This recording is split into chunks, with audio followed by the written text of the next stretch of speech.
할렐루야. 우리 앞뒤 옆사람과 함께 인사하겠습니다. 잘 되고 있습니다.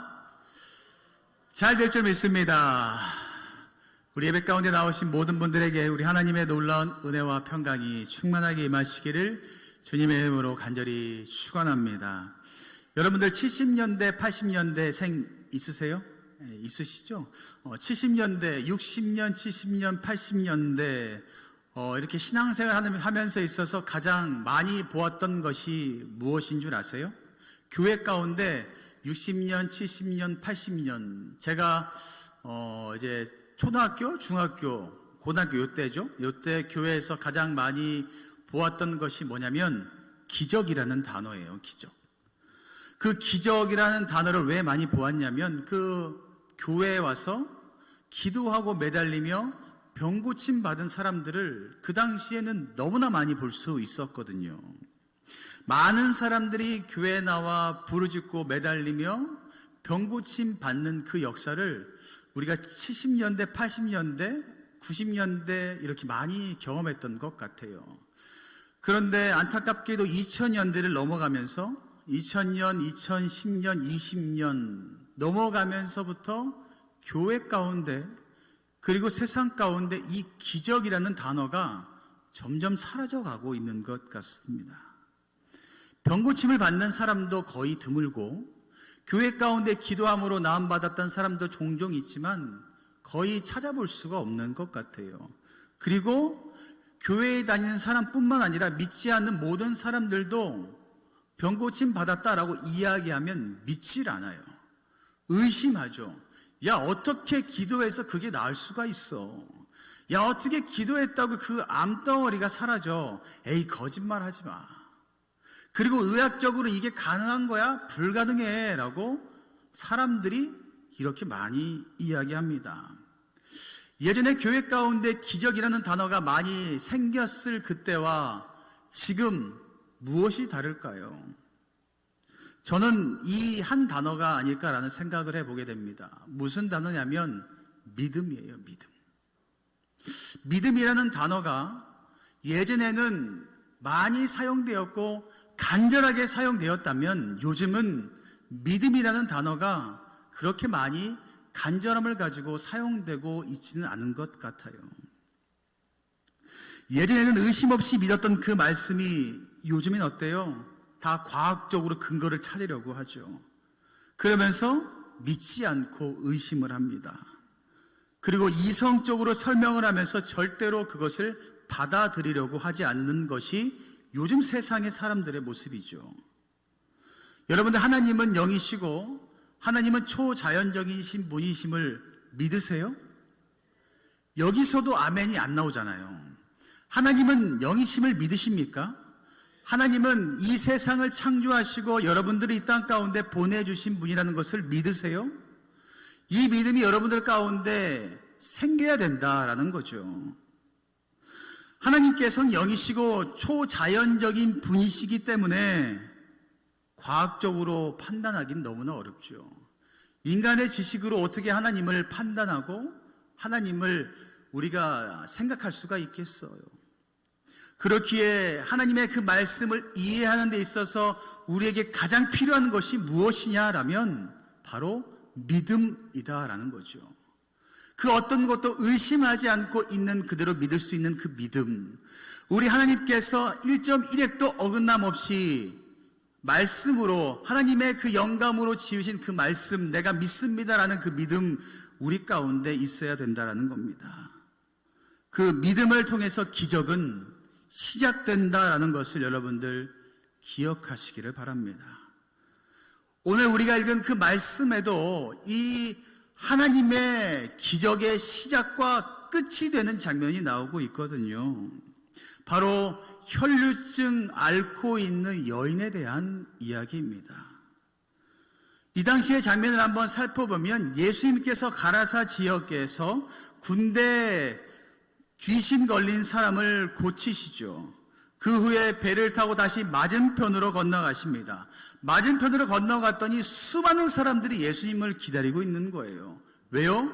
예수님께서 행하실 기적을 보기 위해서. 그리고 그 기적이 나의 기적이 되었으면 좋겠다라는 생각을 가지고 수많은 사람들이 그곳에 모여 있게 되죠. 그때에 그 모여있는 수많은 무리 가운데 누가 찾아오죠? 회당장이었던 야이로가 찾아오게 됩니다. 야이로가 급히 달려와 예수님께 부르짖죠. 예수님, 내 딸이 죽어갑니다. 예수님, 내 딸이 죽어가니 제발 오셔서 그 내 딸의 몸에 손을 얹고 기도해 주세요. 그러면 내 딸이 살아날 줄 내가 믿습니다. 이 회당장 야이로가 그 믿음을 가지고 예수님께 막 달려왔던 장면입니다. 여러분들, 당시에 회당은 어느 곳인지 아세요? 교회라고 이야기할 수 있어요. 예배를 드리는 곳, 그리고 회당장은 예배를 드리는 곳의 총책임자예요. 예배를 인도하고 모든 것들을 담당하는 사람. 그만큼 회당장은 그 주변 그 당시 사람들에게 인정받는 사람이었고 존경의 대상이 되었던 사람입니다. 그러한 종교 지도자가 수많은 사람들에게 손가락질 당하고 미움받던 예수님 앞에 나와 무릎 꿇습니다. 예수님 앞에 나와 무릎 꿇고 자신의 죽어가는 딸을 살려달라고 부르짖는 모습이 오늘 말씀 가운데 나와 있죠. 그렇게 예수님은 회당장과 수많은 무리들 사이에 둘러싸여서 어디로 가고 있죠? 야이로의 집을 향해 걸어가고 계십니다. 그때에 새로운 일이 발생하는데 그 일이 뭐냐면 혈우증을 앓은 여인이 그 예수님을 찾아오게 되죠. 수많은 무리가 예수님을 둘러싸고 이렇게 걸어가고 있었습니다. 그 와중에 그 틈을 비집고 그 여인이 찾아와 예수님의 옷에 손을 이렇게 대죠. 누가 만졌을지도 모르는 상황이 생겼을 때에 그 여인은 행동을 옮기게 됩니다. 몰래 와서 했다는 거죠. 수많은 사람들이 예수님을 둘러싸고 있기 때문에 나 하나쯤은 예수님을 만져도 모르시겠지, 누구도 모르겠지라고 생각이 드는 그때의 그 여인은 행동을 해서 예수님의 옷에 손을 대게 됩니다. 왜 이 여인은 이때에 이 행동을 했을까요? 수많은 사람들이 둘러싸고 있으면서 누가 예수님의 옷을 만졌을지도 모르는 상황 가운데 이 여인이 행동을 했을까요? 그것은 바로 이 여인이 병을 앓고 있었기 때문이에요. 혈우증이라는 병을 앓고 있었는데요, 이 여인은 12년 동안 이 병을 앓았습니다. 이 병은 몸에서 피가 계속 흘러내리는 병이에요. 그렇기에 레위기에서 뭐라고 이야기하냐면 이 병은 불결하다라고 치부했던 병이었습니다. 그래서 주변의 사람들이 이 불결하고 불결한 이 여인 곁에 가는 것을 꺼려했어요. 그리고 이 여인이 내 곁에 오는 것도 꺼려했죠. 심지어 이 여인이 오는 것을 발견한 사람 중에 누군가 돌을 쳐서 이 여인을 죽여도 아무도 뭐라고 하지 않았어요. 왜요? 불결한 병을 갖고 있기 때문이에요. 부정한 병을 갖고 있기 때문에 이 수많은 사람들이 이 여인 가운데 가까이 오지 않았습니다.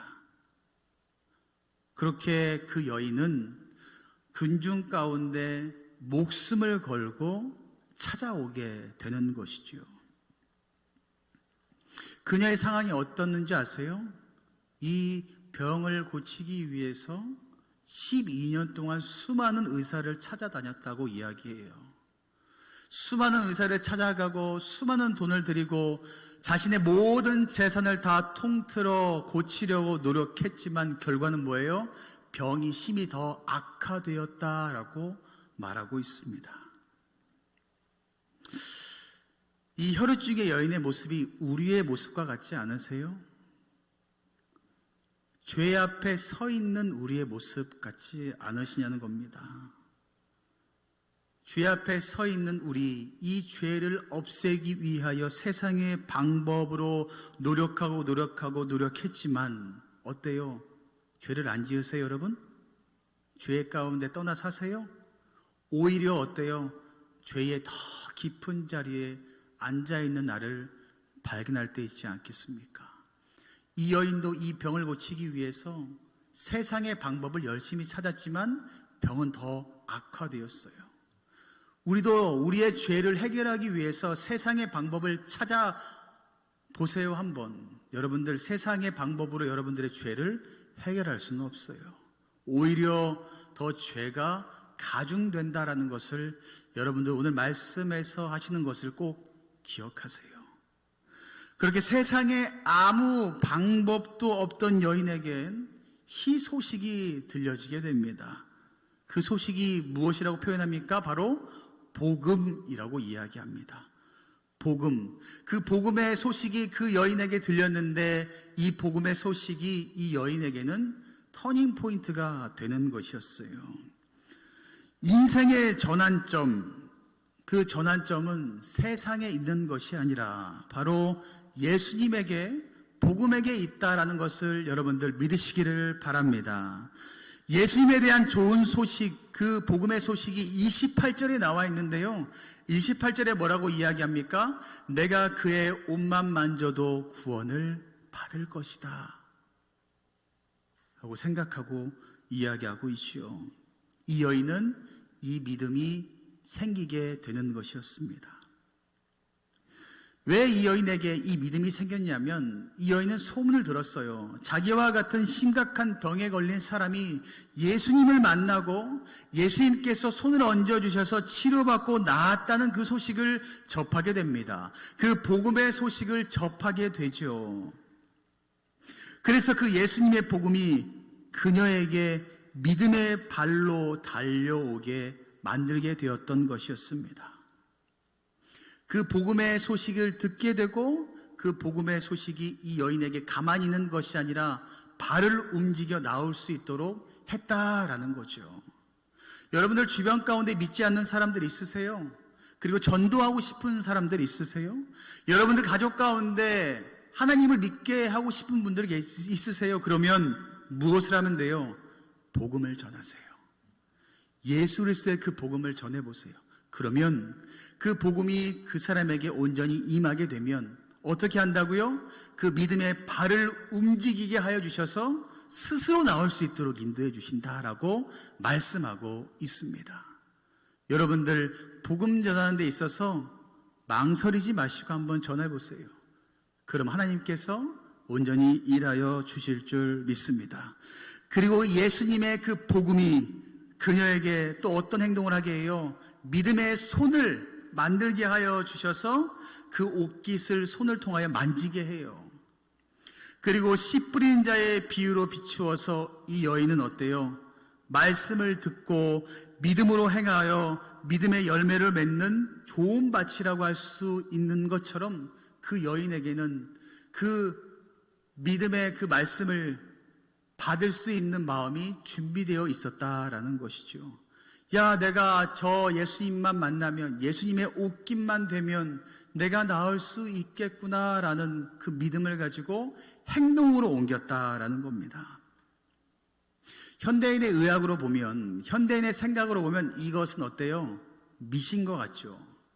어떻게 예수님의 옷깃만 만졌는데 병이 다 나? 이건 미신이지. 말도 안 되지.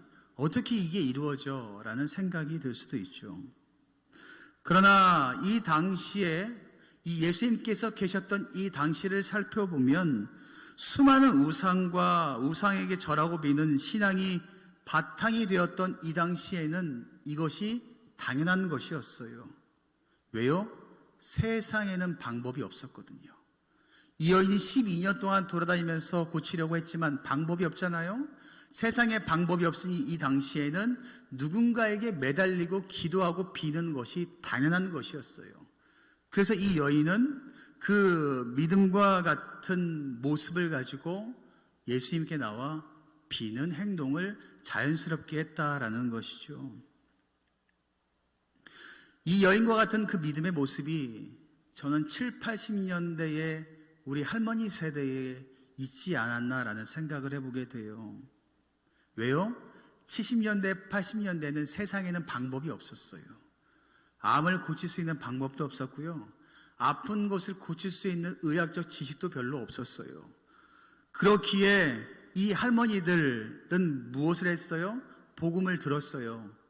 예수님의 그 복음을 듣고 믿음을 가지고 어떻게 했다고요? 매달려 보았다라는 거죠. 주님께 나와 간절히 매달려 보았어요. 그렇기에 어떤 기적을 경험하게 되었어요? 낫는 역사를 경험하게 되고 1907년 평양 대부흥의 역사를 경험하게 되죠. 70년대, 80년대 우리나라는 그 누구도 생각하지 못했던 기독교의 성장을 이루게 돼요. 그 밑바탕에는 믿음이 있었어요. 믿음을 가지고 간절히 구하는 그 모습이 있었기에 부흥의 역사가 있었다라는 겁니다. 그런데 지금은 어때요? 전혀 없어요. 지금은 믿음이 없어요. 복음을 들어도 마음밭이 가지밭이에요. 복음을 들어도 마음밭이 돌밭이에요. 복음을 들어도 마음밭이 그 복음의 씨앗을 받아들일 준비가 되어 있지 않아요. 왜요? 세상의 것이 너무나 좋으니까요.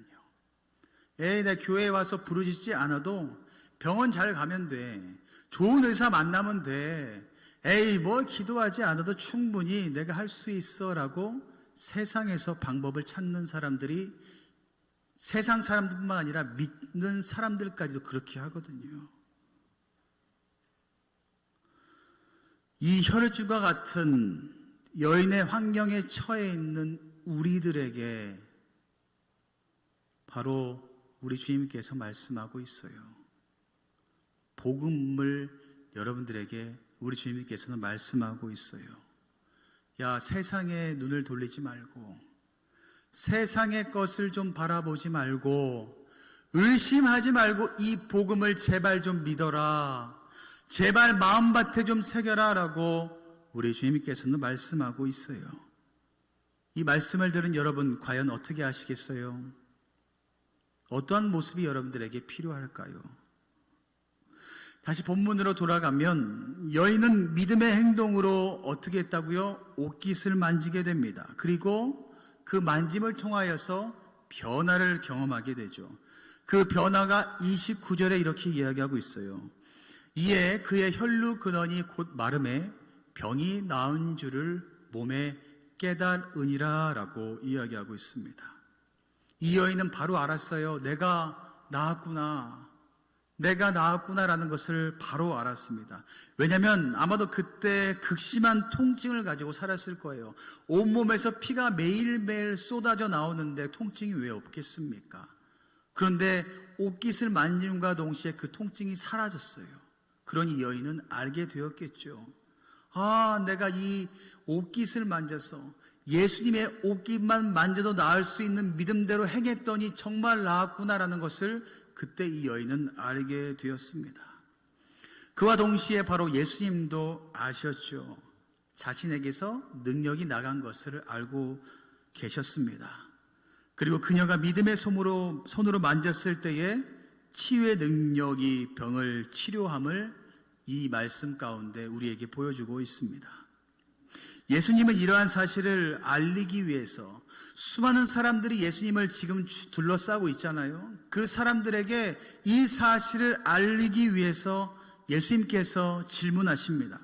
30절 말씀에 예수께서 그 능력이 자기에게서 나간 줄을 곧 스스로 아시고 무리 가운데서 돌이켜 말씀하시되 누가 내 옷에 손을 대었느냐 하시니라고 주변 모든 사람들에게 말하고 있죠.